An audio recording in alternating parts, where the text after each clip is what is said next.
Agustus 14, tahun 2024, disampaikan pemerhati sejarah dan budaya Bengkulu, Beni Hakim Benardi. Langkah ini menunjukkan kurangnya pemahaman dan apresiasi terhadap sejarah lokal oleh pemerintah, yang telah menjadi bagian penting dari identitas masyarakat Rijang.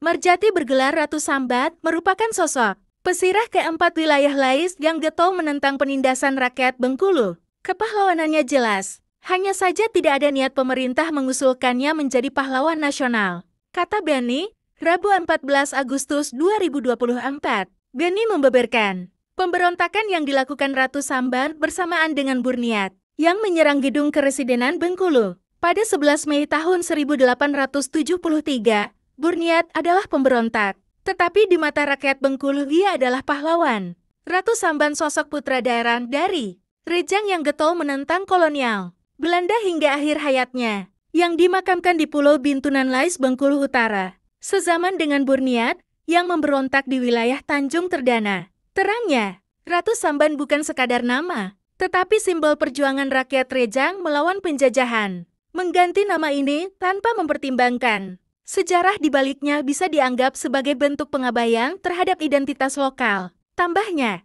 dijelaskan Beni, Ratu Sambat merupakan seorang tokoh lokal yang dikenal karena keberaniannya berperan penting dalam pembantaian 3 perwira Belanda yang dianggap sewenang-wenang dalam memungut pajak 30 gulden dari masyarakat pribumi. Peristiwa ini menjadi simbol perlawanan rakyat Rijang, merubah nama Simpang Lima Ratu Sambat menjadi Bundaran. Fatmawati menyinggung rakyat Rijang dan upaya menghapus tokoh lokal yang berjasa dalam pembantaian 3 perwira Belanda yang memungut pajak 30 gulden ke pribumi, ucap Beni. Beni kembali selalu menegaskan bahwa setiap keputusan yang melibatkan perubahan nama tempat bersejarah harus dilakukan dengan pertimbangan matang, melibatkan masyarakat setempat, dan mempertimbangkan nilai-nilai budaya yang ada. Pemerintah harus lebih peka terhadap sensitivitas budaya dan sejarah. Tidak ada yang salah dengan menghormati tokoh nasional seperti Fatmawati, tetapi jangan sampai itu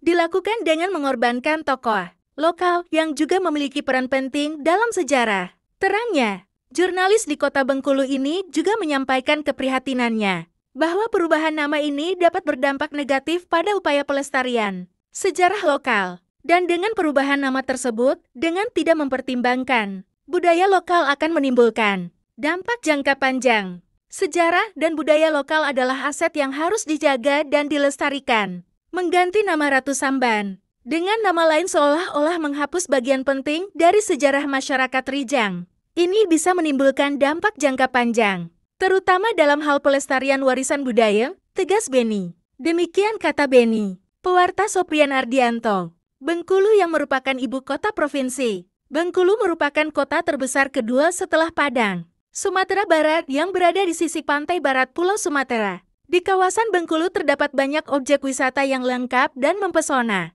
Di laut, ada begitu banyak pantai yang indah. Sedangkan di darat, tak kalah banyak objek wisata sejarah dan budaya yang menarik. Selain itu, pegunungan juga tak kalah menarik dengan destinasi berupa banyaknya air terjun dan desa wisata yang menawan. Pesona pantai. Pesona wisata yang ditawarkan Bengkulu cukup beragam, yakni mulai dari wisata budaya dan sejarah, serta wisata alam yang instagramable. Destinasi wisata itu selalu ramai dikunjungi wisatawan. Guna menggait pengunjung berwisata, pemerintah Provinsi Bengkulu membangun sejumlah prasarana infrastruktur. Pembangunan destinasi wisata juga terus digulirkan. Salah satu destinasi itu adalah Taman Pantai Berkas yang belum lama ini dibangun. Taman yang berlokasi di Jalan Kerapu, Kelurahan Berkas, Kecamatan Teluk Segara, Kota Bengkulu ini dulunya dikenal sebagai lokasi yang kumuh dan dijadikan tempat pembuangan sampah oleh masyarakat sekitar. Sebelum adanya pembangunan, di tempat ini biasanya banyak warga desa yang membuang sampah ke siring. Lalu, ada juga orang dari luar yang ikut serta membuang sampah sembarangan di tempat tersebut. Kini Taman Pantai Berkas disulap menjadi tempat wisata yang menarik dan ramai dikunjungi wisatawan. Destinasi ini cocok menjadi pilihan untuk berekreasi keluarga, sekaligus menjadi spot berolahraga. Dampak dari pembangunan infrastruktur dirasakan oleh masyarakat sekitar Taman Pantai Berkas. Taman Pantai Berkas sangat cocok untuk dimasukkan dalam daftar tempat wisata yang wajib dikunjungi kalau liburan ke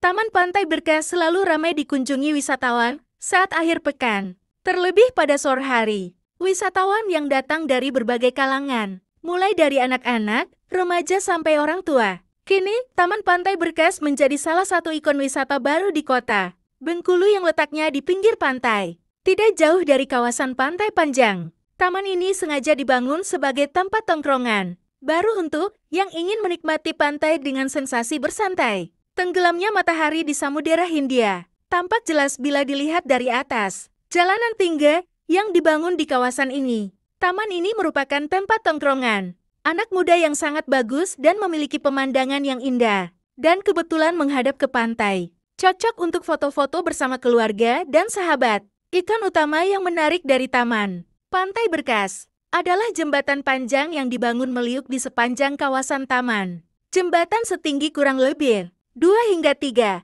meter tersebut dibangun menghadap ke muka pantai. Dengan lebar sekitar 2 meter, pengunjung dapat menapaki jembatan sambil menikmati terpaan angin dari pantai. Terima kasih, mohon maaf jika ada gigi salah dalam penyampaian.